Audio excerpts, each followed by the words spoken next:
People are still complaining that we're seeing Kane in 2019. Okay. Name me every other appearance of Kane in 2019. I'll wait. From January to this point, have we seen Kane at all? No. We have not seen Kane at all in 2019. So I don't understand why these people are complaining that we're still seeing Kane in 2019. Have we seen... it's like these people think we've seen him all year long. People should know by now that this man makes sporadic appearances. Look, I'm not a big fan of seeing Kane much myself, but this is the first time we've seen him in 2019. We've seen The Undertaker in 2019 more than we've seen Kane and The Big Show.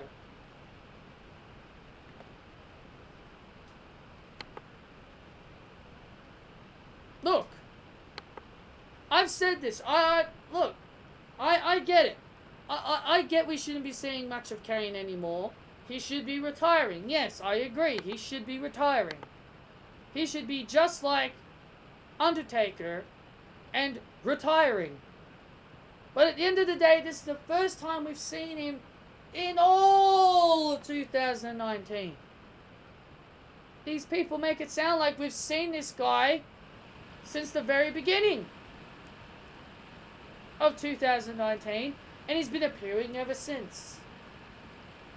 Look, I get it. That much I get. But please, this is the first time we've seen him in 2019. So I don't get why people are upset.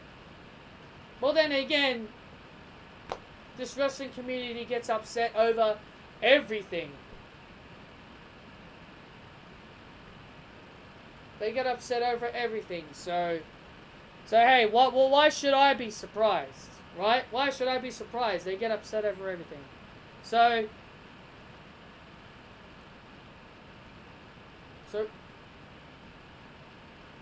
the Raw starts off with Seth Rollins.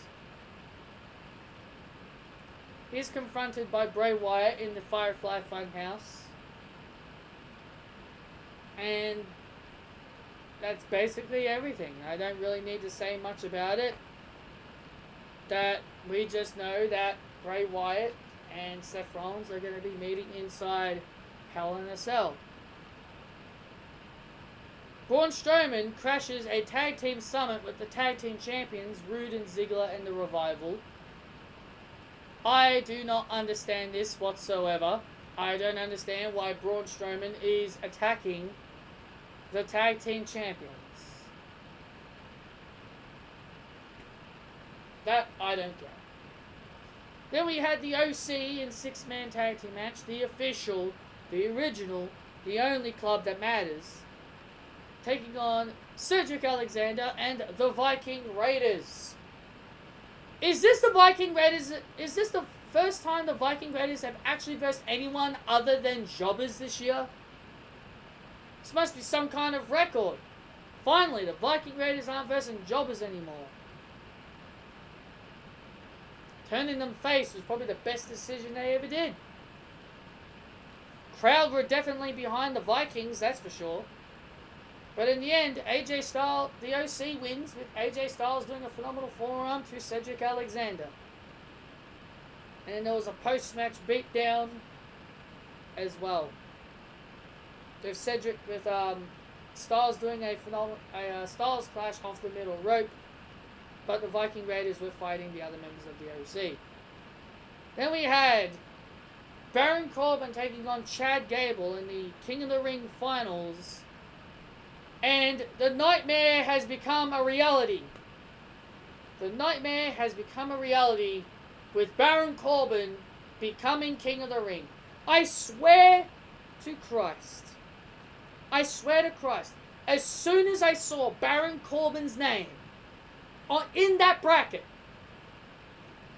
as soon as I saw him in that bracket, out of all the contestants that was competing in the King of the Ring, I had a feeling that WWE were going to take the stupid route. And they were going to put this crown on someone like Baron Corbin, who does not deserve this. Someone like Buddy Murphy deserves it. Someone like Andrade deserves it. Someone like Drew McIntyre, Ricochet. There were so many people in that tournament. Hell, even Samoa Joe and Cesaro. Hell, even Ali deserves that crown more than Baron Corbin, considering Ali has been screwed over so many times this year. Ali's been screwed out of every push possible.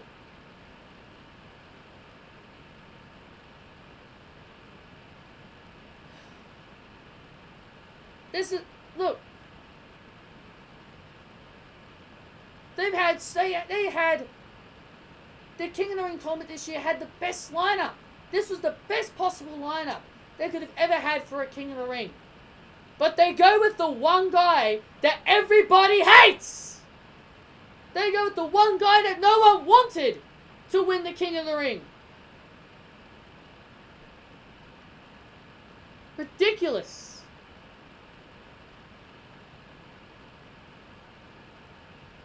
Maria reveals her child, who's in her stomach. It's a boy. Whoop-de-doo. But then she says that the father's Ricochet. Mike Kanellis gets upset, goes to the ring, challenges Ricochet to a match, and the match ends in like about a minute. Ricochet wins with the double knees, I guess the code breaker, but apparently they called it the ripcord. I thought the 630 was called the ripcord. I don't know. Whatever. Whatever, man. Whatever. I don't know what they call the 630 anymore. Maybe they still call it the 630. Maybe I heard wrong.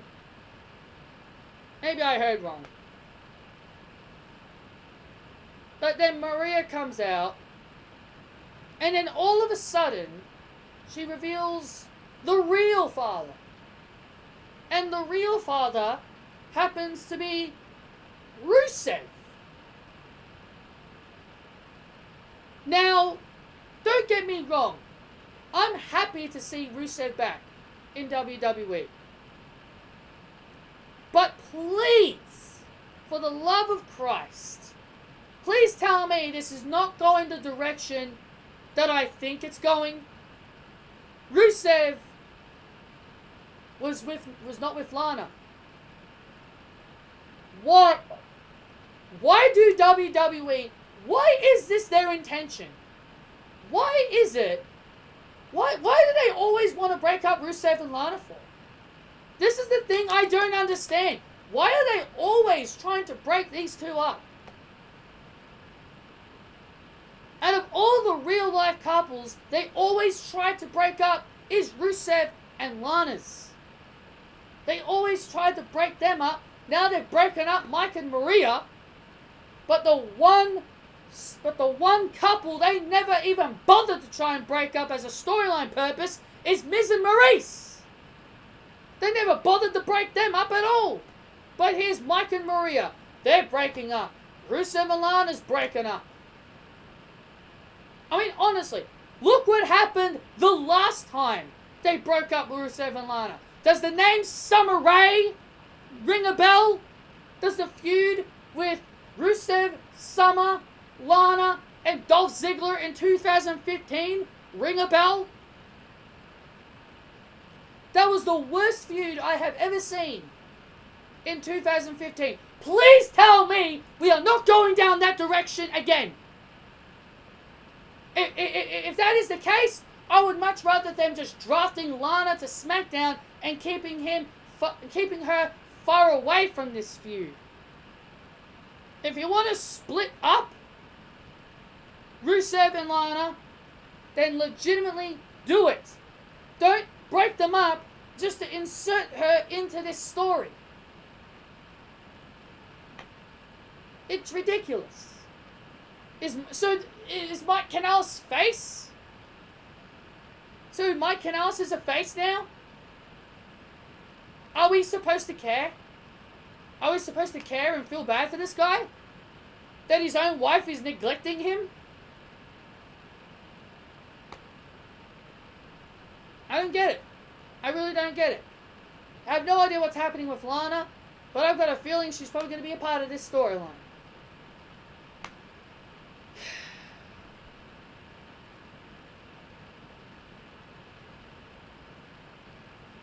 Glenn Jacobs, aka Kane, becomes the 24/7 champion, but then R-Truth reclaims it later in the day. So now R-Truth is a 16-time 24/7 champion, and the title is not even a year old.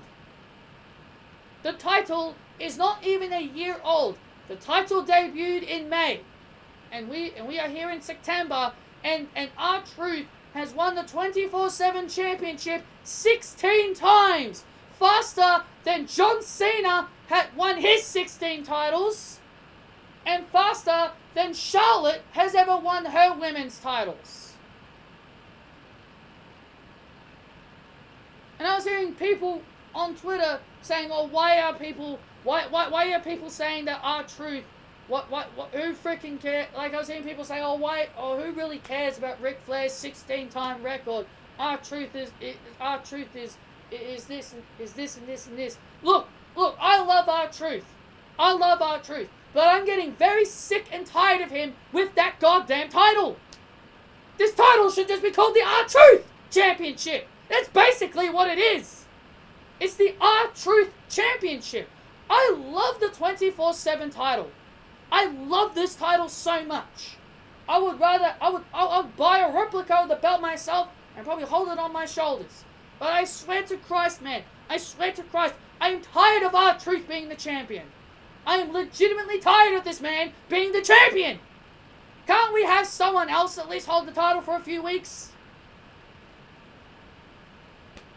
You got so many other guys that are on your roster, but you're only gonna have R-Truth hold that thing.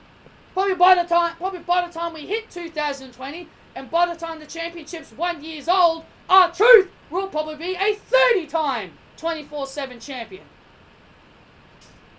I love the title, but I'm getting tired of Truth. I'm sorry. I am sorry that I'm breaking everybody's hearts, but I'm very, very tired of R-Truth. I'm sorry. Getting very tired of him as champion. And yes, I know Kane was just a gag. Or Glenn Jacobs. Whatever, same person. I know it was just a gag, but honestly, it's time for someone else to hold it. It is legitimately time for somebody else to be the 24/7 champion. I get R-Truth's comedy. I get he is the comedy act. But it's time for someone else. It's time for someone else.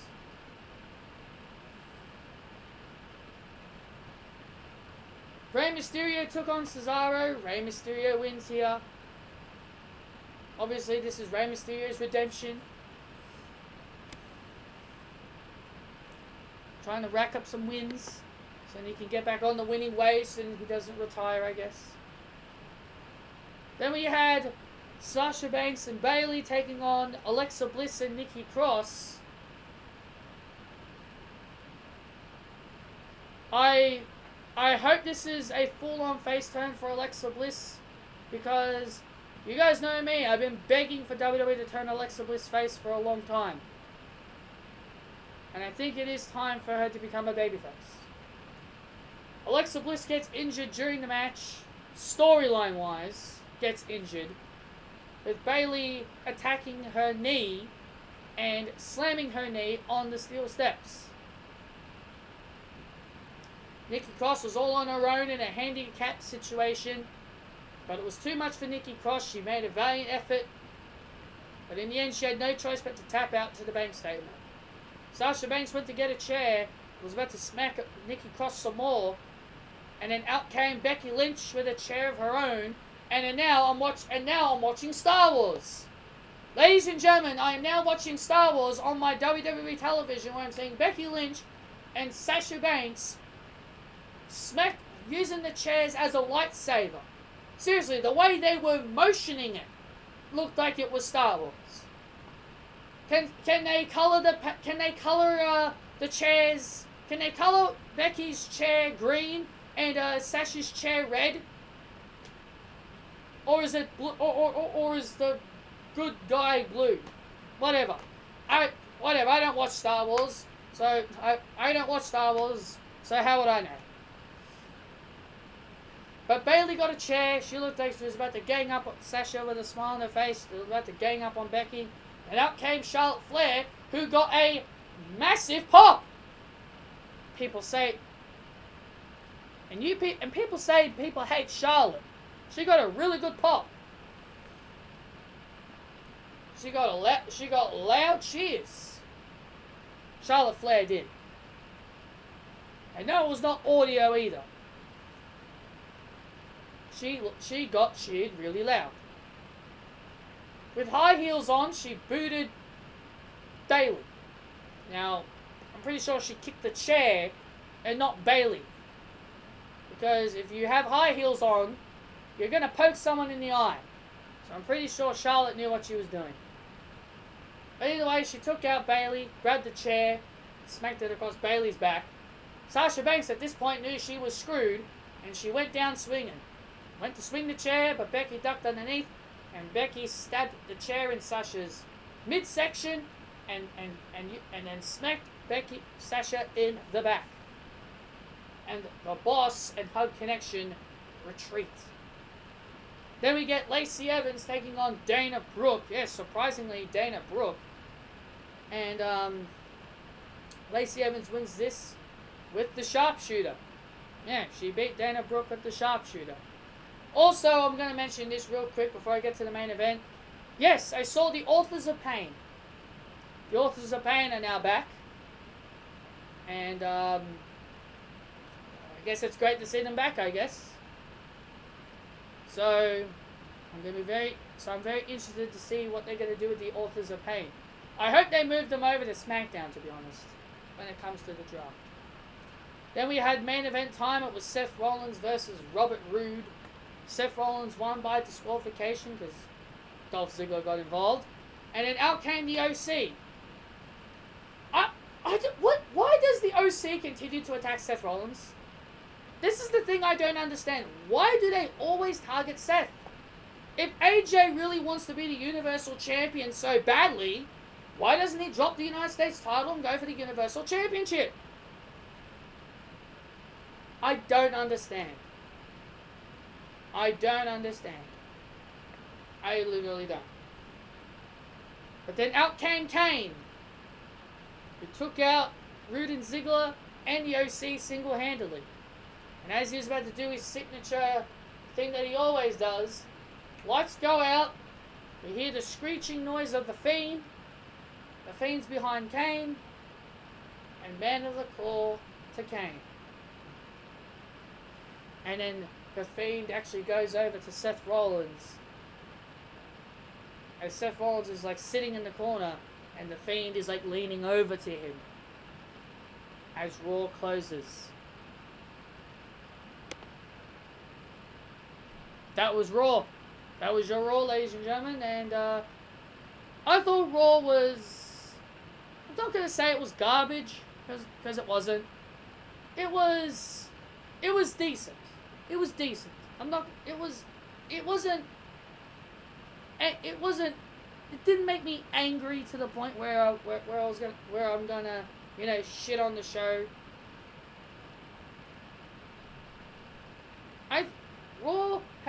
WWE has definitely improved in the last few months.